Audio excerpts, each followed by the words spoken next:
Hi everyone, welcome back to Get Bookish. Today I, Bex, will be doing the next installment in my American Girl series review.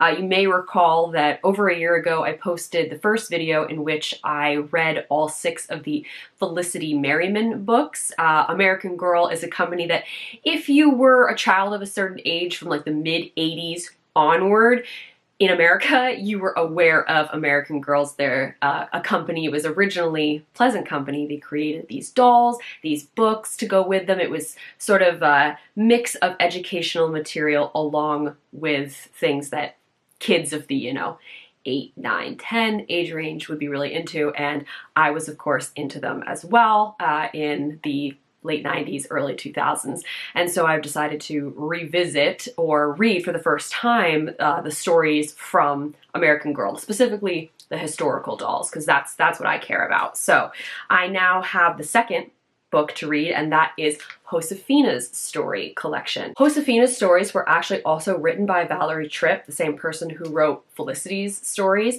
but it does have a different illustrator. So the illustrator for these books is Jean-Paul Tibbles, and there is the official Josefina portrait without the little dust jacket on it. And I will say that I really enjoy his illustrations, specifically of Josefina in this book. She looks she looks really adorable. Like, I think he did such a good job of kind of bringing her to life. But anyway, so it was fun to read this in a way because I had no idea what Josefina's stories were. I mean, when I was little, I didn't even realize that you pronounced her name Josefina. I thought it was Josefina. There wasn't a lot of Spanish speaking happening around me, and I was too young to really have taken Spanish in school at that point. So yeah, I eventually learned that it's actually supposed to be pronounced Josefina. But that just goes to show like how much reading this book sort of introduced the culture and the area to me, because Josefina's stories take place in what is now the state of New Mexico. At the time, it was a territory and part of the country of Mexico. So this is before the US sort of took ownership of some of those areas in the Southwest.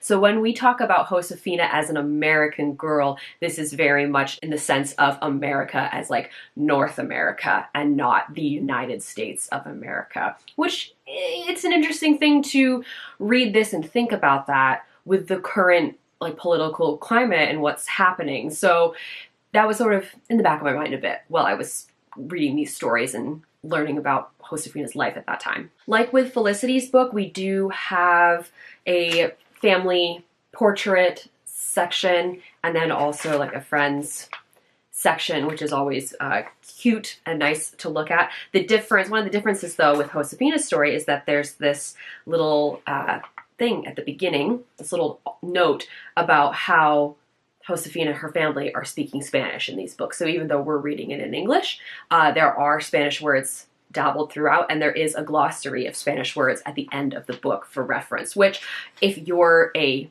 child of 9, 10, maybe younger even, that could be very helpful and a nice way to sort of do that introduction of the language. So I appreciated seeing that, even though as, a woman in her 30s, I understood what was going on. But these books are written for kids, so I appreciated that. Let's move on to the first story in this collection. That is the Meet story. Each one is always Meet the Girl. So we're meeting Josefina, learning about her.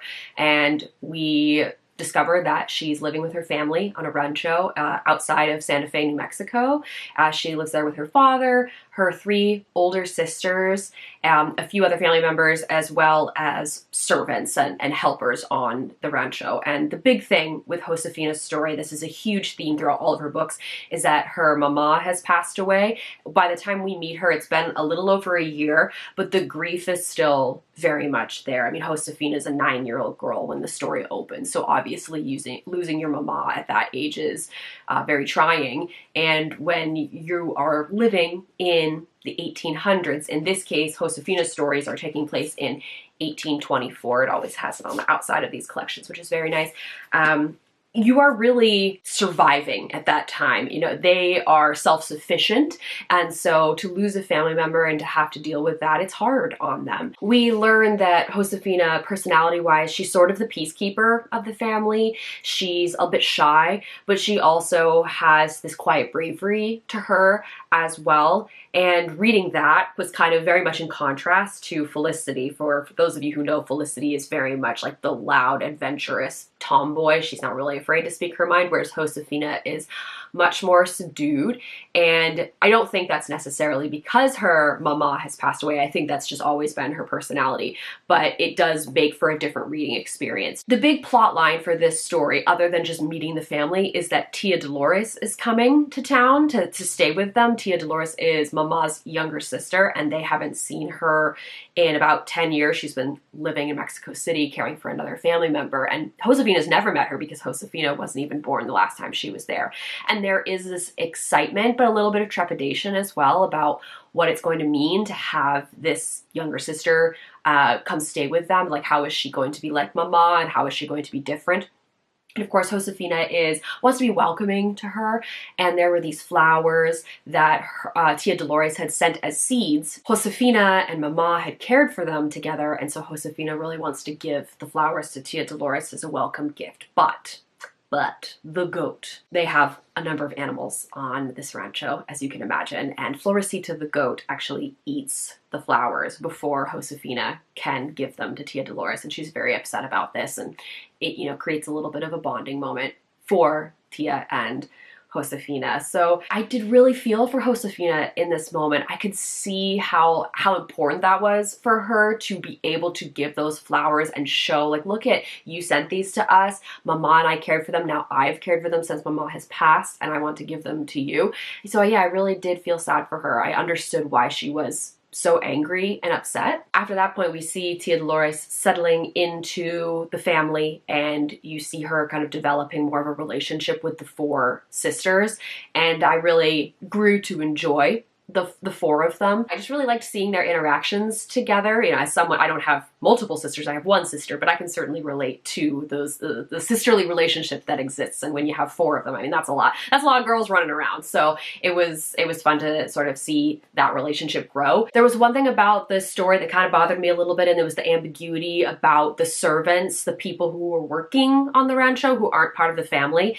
It wasn't entirely clear, like, if they were servants or if they were indentured servants or maybe even slaves. I wasn't entirely sure on that, and unfortunately we never get really great clarification at any point.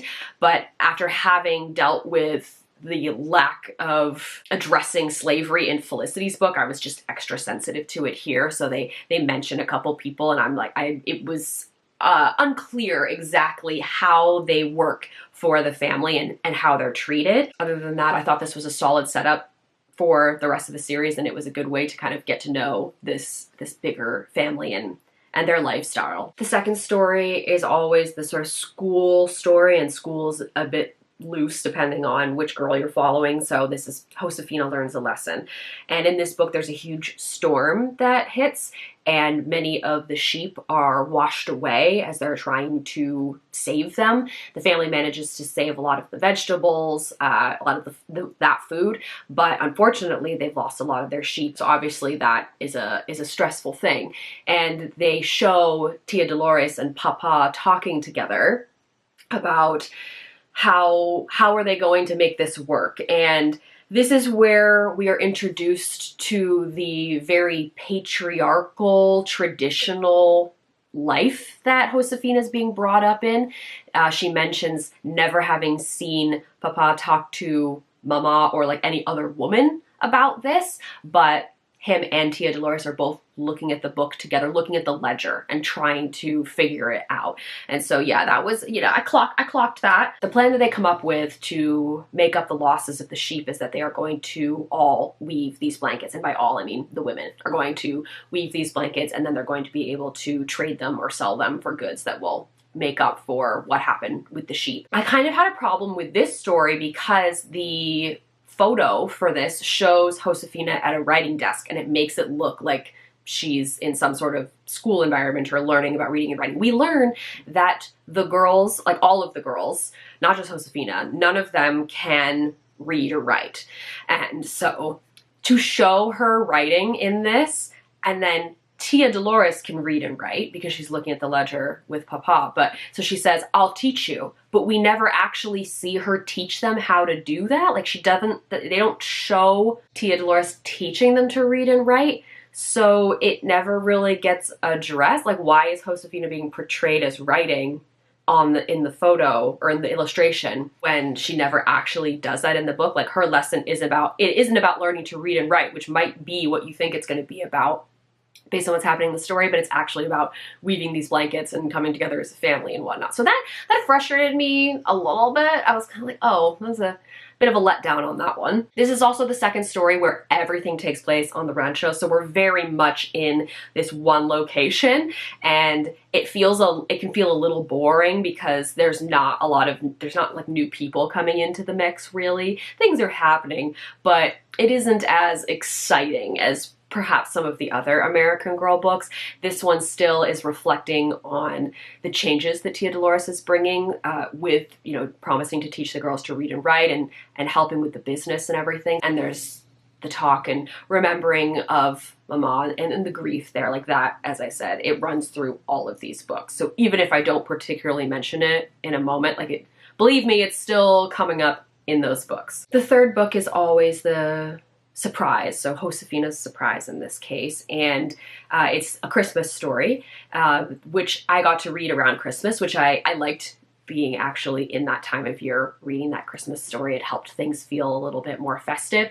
And in this story, we get it a bit in the second book too, but in this story we really get a lot more about the religious side of things. Because this is a Christmas story, we're seeing a lot of those celebrations. So we actually get to go into the village, which is exciting because we have a change of location.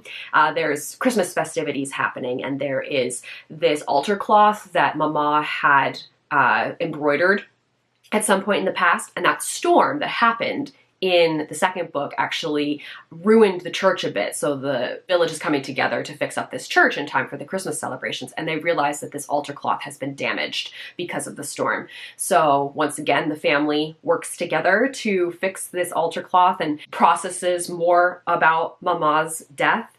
And we also see this doll, Nina, that has been passed down between the girls, and we learn that Clara, who's the third in the line of girls, so she's older than Josefina, but younger than the other two. She's been holding on to this doll, and it's supposed to get passed down after a certain point, so Josefina thought that the doll had just kind of been lost during all of the stuff with Mama, and then it turns out that Clara's actually been holding on to the doll, and it's because Clara's dealing with her grief, and we get to see that illustrated in the way that I think a younger reader could understand.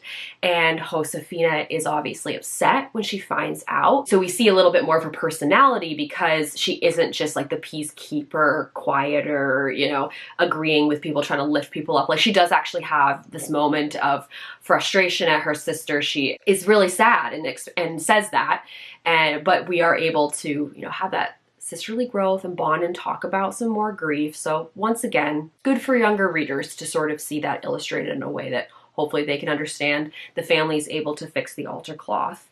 The other part of this story is that every year there is a sort of play that the villagers do together, and there's always a girl on a donkey playing Mary, and then the father plays Joseph, which to me is a little weird that the father plays Joseph and the daughter plays Mary, but Josefina is offered this role, but she's too shy to say yes. And so then the girl who is originally doing it, because they do it over multiple nights, gets sick. And so Josefina ends up stepping up and getting to play Mary, and it's kind of like the big deal at the end of a story of like walking into the church and getting to do that for the village. You get to see that growth of Josefina. It's a sweet story. I mean, there's a lot of religion in there, so it's like a bit much for me in a way, but I understand why it is important for this time and context. But Oh man, it is a lot. The fourth book is always the birthday book, so happy birthday, Josefina. And in this story, we find out that the blankets that they've been weaving are coming along really well. And so they are going to take these blankets over to the Pueblo Indians that live nearby. So Native Americans, but they call them Indians in the story. They're going to bring them over there because Papa has connections with one of the men who lives there, like a trading relationship. And Josefina is going to go with him. But before this happens, we are introduced to Tia Magdalena, who is Papa's older sister. She lives in the village, and she's the village healer, really. And Josefina is visiting her, and she expresses some interest in learning to be a healer, which I really think works well for Josefina's personality and what we know so far. So Tia Magdalena's teaching her various things.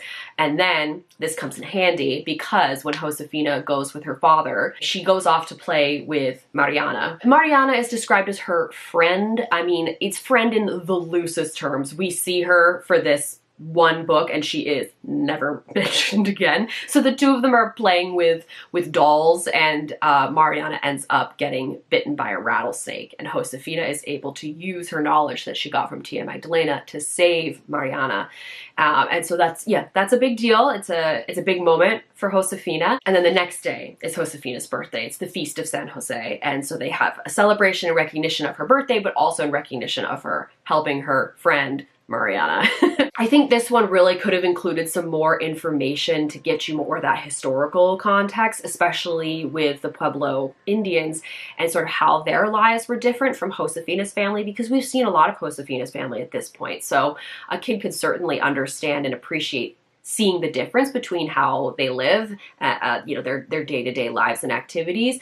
We do see more of that sort of subservience of like the children are not to speak until they are spoken to, that sort of thing. Like Mariana and Josefina want to go play, but they have to sit there and wait until they are dismissed to go play. So we see more of that very like traditional, formal upbringing coming into play. And the girls, they're playing with their dolls and stuff, but we really don't get a lot about like Mariana and her life and whatnot. It's more about the drama of the rattlesnake bite. We do see a bit of this relationship blossoming between Papa and Tia Dolores. So you kind of see it a little bit on and off because Tia's been very helpful. At least, as an adult, I was picking up on some stuff like, okay, I think there's some feelings happening there.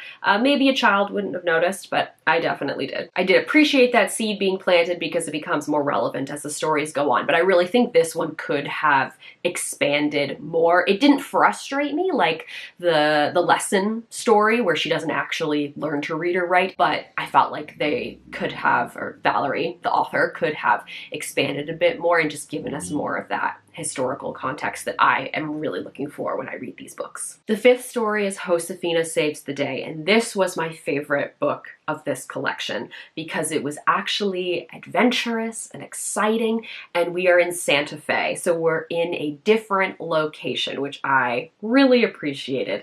So Josefina and her family are in Santa Fe visiting Abuelito and Abuelita, and they are also there to meet the Americano wagon train. And it's exciting for the characters, but it's also interesting as the reader because you are seeing these illustrations and hearing these descriptions of all of the different goods that are being sold at this market and all of the different languages that are being spoken. And so it was cool. It was cool to see that. Because this wagon train is coming, Josefina ends up meeting Patrick, who is a scout for the wagon train, and he's originally from Missouri, and he can speak Spanish, but he can't like write it or read it. So they're able to communicate with each other, but his father, Patrick's father, knows like Abuelito and Papa, like there's a little bit of a relationship there already. Patrick's come along because he wants to work with Abuelito and Papa to use some silver to buy some mules for the wagon train and whatnot. So there's a little bit more of that trading, bartering that we see happening.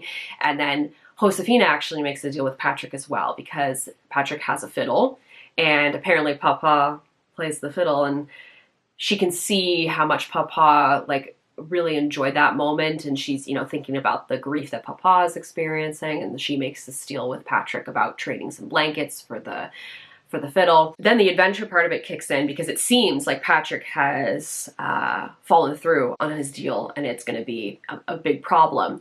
But Josefina finds this note, and she and Francisca venture into Santa Fe to locate the fiddle and everything. And it was actually really exciting to read. Like it was fun to have Josefina doing like an actual daring adventure and sort of going out on a limb a little bit, because Felicity was often doing that. Felicity was doing that all the time, but it made her books really exciting. Whereas Josefina, she's the good girl. She doesn't do those sorts of things. So to have her do it in this story was exciting, and it ends up working out okay. Now, you know, maybe some of the plot to get to that adventure, I was like, why wouldn't they just do this instead? Like, you know, my adult brain was kind of picking up on like, why wouldn't they just do this to then not have this other problem? But if you're a child, you might not necessarily be, you know, thinking about it that deeply. And so this could be a really exciting book for you. What I really appreciated with this story is just getting that wider context of what was happening around Josefina at that time. We get to understand why it's such a big deal that this wagon train is coming, and getting to see all these different people interacting. And yeah, so I really appreciated that. And I also think that although there were references to the grief from Mama, like wanting to get Papa the violin and everything, the fiddle, to help him with that, it wasn't like hitting you over the head constantly, just being like, oh yeah, okay. Losing your mom is a lot. It's a lot. But when you're doing it like me and you're reading these stories back to back, it's like, okay, yeah. So it was kind of nice to have that take a bit of a back seat and getting to lean into the adventure and the historical context of this story. So that's why it's my favorite. The final story in these collections is always the Changes story. So these books are told in a chronological order. So at this point, we've spent a little over a year with Josefina and her family. She's, 10, almost going on 11. And the Changes story usually takes place in January. In this story, Tia Dolores says that she is going to move on. The original plan was never for her to actually stay there. It was just to sort of help the family with all of the adjustments that they've had to make because Mama passed away, who, by the way, we never actually learn what Mama died from, which, I mean, for me, I was curious, but, it's not really that important at the end of the day. It's more about these characters trying to deal with the loss of her. Tia Dolores says, I'm ready to move on. I need to go and kind of start her own, she's still unmarried at this point, and God forbid, she's probably my age, and it's oh my God, she's not married, she doesn't have kids, she's running out of time. The girls are really sad about this because they love having Tia around, and they also know that they've also started to pick up on the clues of Papa and Tia Dolores and those feelings there. But it's the two of them don't understand that they both have feelings for each other. But Josefina knows. Josefina can tell, and she wants so badly. She's like, Papa needs to ask Tia Dolores to marry him. That's the only way she's going to stay, because otherwise, why would she? It's not it doesn't make sense in this society for her to do that. But because of the traditionalness of the family, there's this whole roundabout way that Josefina has to do it. She has to talk to Tia Magdalena, who has to talk to Papa, and to finally get Papa to write this letter so they can do the sort of traditional song and dance of how you would ask for someone's hand in marriage at this time in this culture.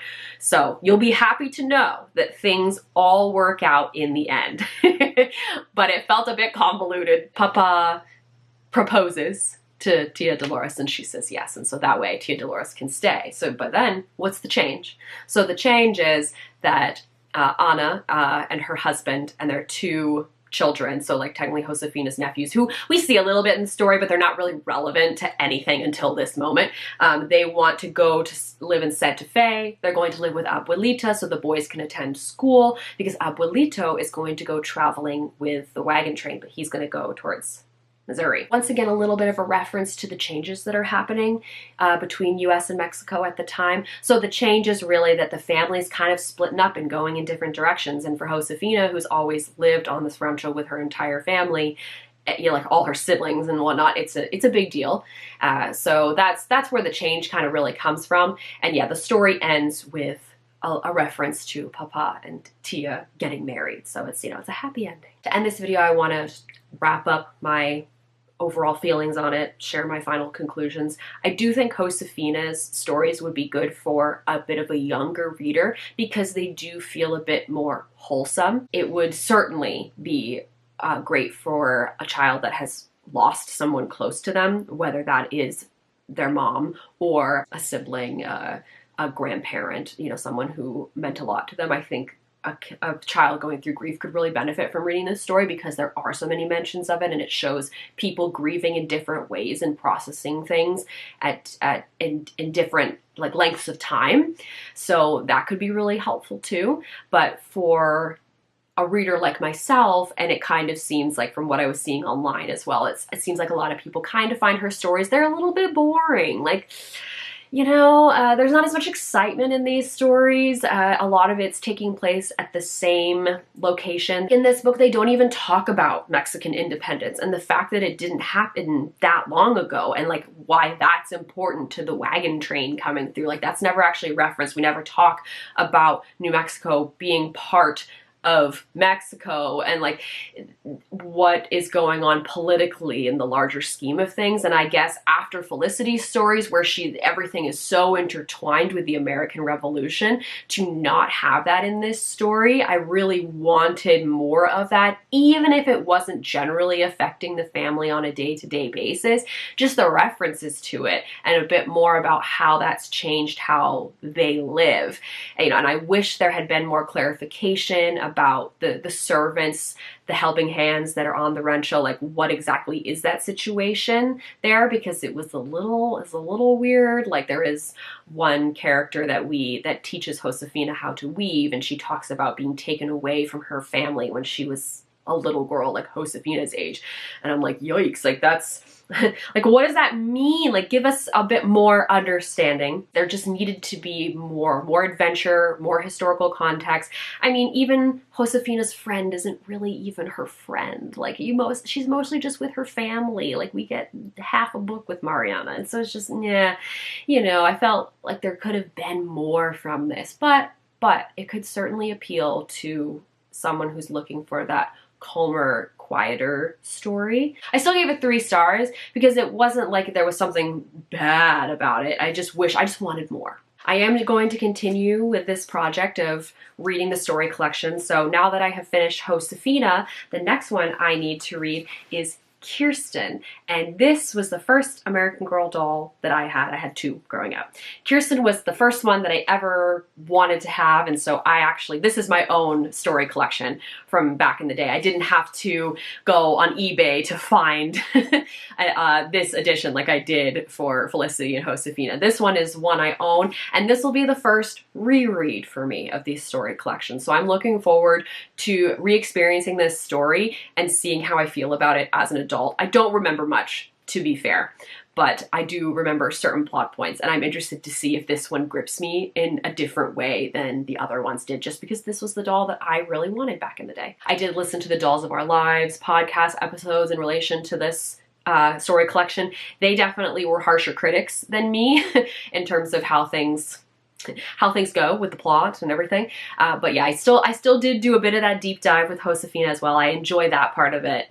With rereading these stories as much as I do actually reading the stories themselves. But yes, if you're somebody that enjoyed Josefina back in the day, read her stories, had the doll, let me know how that was for you. Share your thoughts. And if you have any thoughts on the story collection as a whole and what I've said here in this video, you can of course leave those in the comments down below. Thank you for watching this one, and I'll see y'all later.